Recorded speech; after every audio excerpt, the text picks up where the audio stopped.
Well, Ironheart is finally here, and we're going to talk about it for same reason that news anchors talk about plane crashes and industrial fires. Halfway in, unsurprisingly, it's not good. And if you're wondering why people would be happy about that, it's because this show, like the recent Snow White, represents the finding out portion of a well-worn adage for Disney, who has pretty much given their fans the middle finger.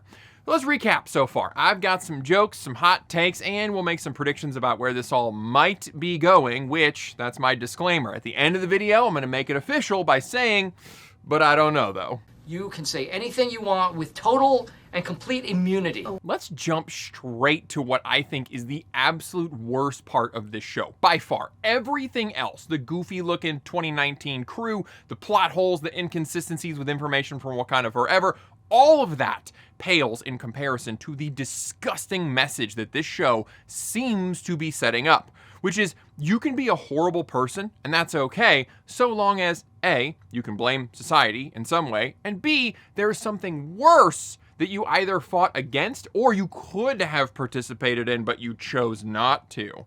At the halfway mark, Riri is an awful human being. She's selfish, she's obsessed with her own fame and legacy and how she can outdo other famous people. She cheats in school nonstop, she steals constantly, she blackmails, she believes she is above everything and everyone. Rules do not apply to her, and she waves away every character defect by using the power of victim mentality. Do you think Tony Stark would be Tony Stark if he wasn't a billionaire? No shade. That's just the way the world works.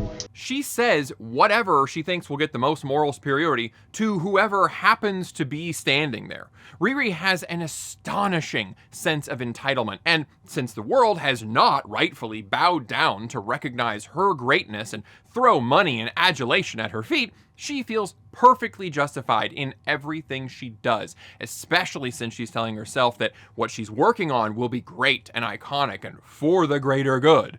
She is Napoleon. She is Zarathustra, descending to you mortals to impart wisdom. This is the beginning of a villain arc, not a hero's journey. But I have no doubt that she's going to be framed as a hero in the end, and that makes me sick, especially coming from a company like Disney. When your attitude is constantly, well, at least I'm not Hitler, you don't realize you might still be Goebbels or Mengele. I don't think much of the audience will be coming back next week to see the rest of this obvious villain origin story, and some of the female audience is definitely out because Rio is dead, sadly. Listen to me, listen. That actor was a draw for this show. Women want to be treated like one of two Elizabeths. May I have the next dance, Miss Elizabeth? Get in the car, Elizabeth. Life's about balance, fellas. Sometimes you gotta be a gentleman. Dress up, you know? Wear a tie. Other times, the tie just needs to be an impromptu clove hitch, or you take your two loops and you feed them through each other, and hey, now you got some handcuffs.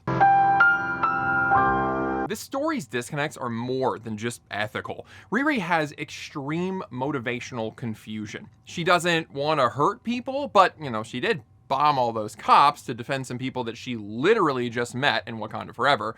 She's obsessed with building an Iron Man suit. She keeps referencing her stepdad about it, but the connection between that guy and Tony Stark is not making any sense. That's just a mystery box that I don't think contains anything. Really what it is an attempt to bridge the source material where Williams did work for Stark and then for a hologram version of him when he died, but that story's basically already been used by Spider-Man. But her relationship to Gary is also inconsistent. She says he's the greatest guy ever and chastises her mom for letting his dream die by not keeping up the garage. But Riri also sold her connection to him, his car. Like with so many news stories, Riri doesn't have a great reason for anything that she does, except maybe pure selfishness. In this case, she doesn't have any real motivation because she isn't written like a real person, but like a token that can be moved around the storyboard. Let's go over that story, shall we? So Riri gets kicked out of MIT for selling academic services, and she of course feels that she is under attack for being held accountable. She grabs a suit, flies home to Chicago, where she is seen by half the city, including John Lorenz Fair right here. I want to keep using that, it isn't rolling off very well. His name is Parker, and he needs a crew member for heists because he has to fire Eric Andre, who is here for some reason. Should have just leaned into the comedy, really. It would have livened up this boring story. And maybe they will, I don't know. I hope that there's like a flashback where Parker is making his Faustian deal and he asks what it's gonna cost to get his vengeance. And then Sacha Baron Cohen's Mephisto steps out of the shadows with a giant mustache and just says, "Your life." That's gold, Jerry. Gold! Apparently that is who is playing the character, and I am morbidly curious to see how that goes. Anyway, Parker lures Riri to his hideout. There is a bomb-defusing interview where she might die, and after she gets through, he tells her, "Hi, we're a group of criminals who do crime. Would you like to help us with said crimes? And you're gonna take Eric Andre's spot," who is standing right there. I might fire him and hire you. She tries to refuse because she doesn't want anybody to get hurt. And so he's, you know what? I'm just gonna play it for you because otherwise you will think I'm joking. It's not like that. Okay, so what do you do? Theft, extortion, breaking and entering. Oh, well, why didn't you just say so? God, sign me up. I thought you guys were doing bad things. God. You know, a good thing you could do would be to hit that like button. Oh, you didn't hit it? No, that's okay. I know why. Because I'm black? She agrees and goes with them on a heist, and the only living person in the world with an Iron Man suit is seen by a bunch of people. A guard gets shot in the arm, and the next day she finds out Eric Andre is dead. Now she feels trapped. So she goes on a second heist, determined to find out what's special about Parker's cloak. She blows the mission accidentally. Rio finds out what she's up to, and she leaves him to die and then has a panic attack. Subplots include her blackmailing a random black market weapons dealer who is a sad sack and turns out to be Obadiah Stane's son. And we find out in the dumbest way possible. She tells him to grow a backbone, which he does, but now he's bossing her around for some reason. The botched heist sees her leaving behind some tech that could be traced to him despite her promises otherwise. Also, she uses a neural scanner to make an AI, but falls asleep thinking about her dead best friend Natalie, and then the AI now has Natalie's personality, which elicits different responses from Riri depending on the scene and which version of this rewritten mess they pulled it from to splice into the final product. Also, she likes this guy, Xavier, and they go on some dates. At the end of episode 3, her actions are causing serious havoc, and she's seeing it. Ooh! What I believe these writers think they're accomplishing here is a Devil Wears Prada situation. Like, oh, poor Riri didn't realize how far things would go until it was too late. Now she doesn't know what to do. She's gonna pick herself up and make the right choice. The problem is that in that movie, Andy was naive and spent months slowly sacrificing more and more of her life and personality over to Miranda, and then really hurt some people's feelings. Riri, on the other hand, is already a terrible person when she meets Parker, and things get crazy on the very first job, when he shoots a security guard. That's nothing to say about the interview where he threatens to kill her in an elevator.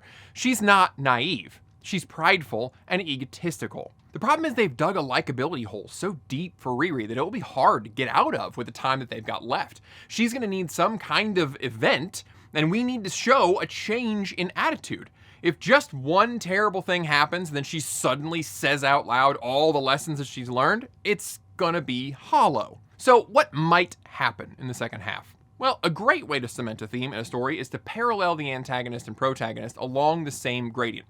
Parker has a magic hood that lets him teleport. He also can bend bullets, and he's got a bunch of back tattoos. You know what? All right, new name. Anthonila Jolie has clearly made some sort of Faustian pact, getting the hood to get revenge on some rich people who seem to know him. Anthonila tells Riri he was powerless before the hood, but now he's getting what he deserves. Those back tattoos are to cover up some kind of creeping sign across his skin, probably from the pact. Like, clearly he has a fiend patron, but MCU home rules gave him Pact of the Glock And it is really effective. It looks like a lot of fun to play. Anyway, second half we'll hopefully see him getting more and more out of control now that Rio is dead and his revenge or greed or whatever will start consuming him. What we should learn is why he made this deal, and it should strongly mirror Riri's situation. Maybe he was in business with these rich people, but he was greedy and thought he deserved more than them, and he thinks everything is owed to him, and it caused him to lose everything. He doesn't learn that his own actions are what cause his pain until the hood and the revenge eat him alive and his soul belongs to Demon Borat. A good writer will have Riri facing her opportunities and potential that were squandered by her egomania, and then she realizes she is in fact Icarus, not Prometheus. The very opening of the show has her sitting with Natalie talking about their future, and she wants to be greater than Stark, than Pym, everybody. But Natalie just wants to be happy. In the finale, she should decide between some self-serving victory and saving her mom, or Xavier, or Natalie's code, or something. She should choose being important to the people around her, serving them, over being the most famous and smartest and most praised. She should learn the lessons that Antonella Jolie does not. Do I think that any of this will happen? No. I think that she will suddenly realize, oh no, these criminals that I agreed to do crimes with are in fact the baddies, and I have to stop the lead guy because he has literally made a deal with a demon. In the trailer, she can be seen interacting with some red runes and then apparently using them to power her suit. I predict that using demon magic will work just fine with no consequences because she's the main character, and we will reinforce that rules don't apply when you've got good intentions. The show will frame the defeat of her co-criminals as some sort of growth and ethical win and expect you to agree that her moral fiber is suddenly spun from adamantium. Her innate selfishness, pride, and need for recognition, however, will not change. She will do slightly fewer terrible things, but only because money will probably rain down from some pay ex machina. She will only have the illusion of sacrifice, but end up getting the best of both worlds because the rules don't apply to her, remember? I also think that Antonella will be implied to be mostly correct, but he just went teensy bit too far when he summoned a demon. But these rich people still totes deserved what they got. A shallow story with shallow arcs and shallow people is what we're gonna get. I would love to be more optimistic, but this wasn't delayed for nothing. And the first half isn't laying much foundation for my whole parallel theme idea. I am probably doing way more writing than showrunner Shanaka Hodge. Lastly, though, we need to talk about Hood's band of merry things. And that cloak. Holy crap, that cloak looks insane in Chicago. Fellas, I know we all fantasize about cloaks being cool. I want to be a less idiot Kvoth with a cloak that's got a ton of little pockets, and I'll be weighed down with all my doodads and cool rocks that I find. But look at this man. Look how dumb he looks. We all want to look like Aragorn, but we're probably going to look like that instead. I'm sorry to bring you this news. Back to the crew. What am I even supposed to say about this thing called Slug? This group parodies itself.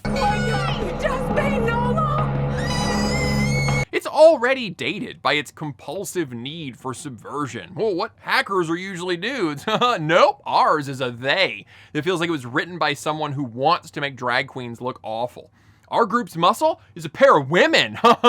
So cool and edgy. These women are especially dumb because they're called the Blood Siblings, and they are based on these comic characters, the Blood Brothers, in the same way that my physique is based on 70s Arnold Schwarzenegger's. Oh man, this show is just so cool and different in exactly the same way all other shows are cool and different, and it's just boring. So let's quit for now. What are your predictions for Riri's arc? Will she have some kind of redemption, or will she keep being herself, but now with heroic music to tell you what to feel? I think it's gonna suck, but I don't know though. I look forward to reading your thoughts. Tune in next time to see if we were right. I appreciate you watching. I'll see you then.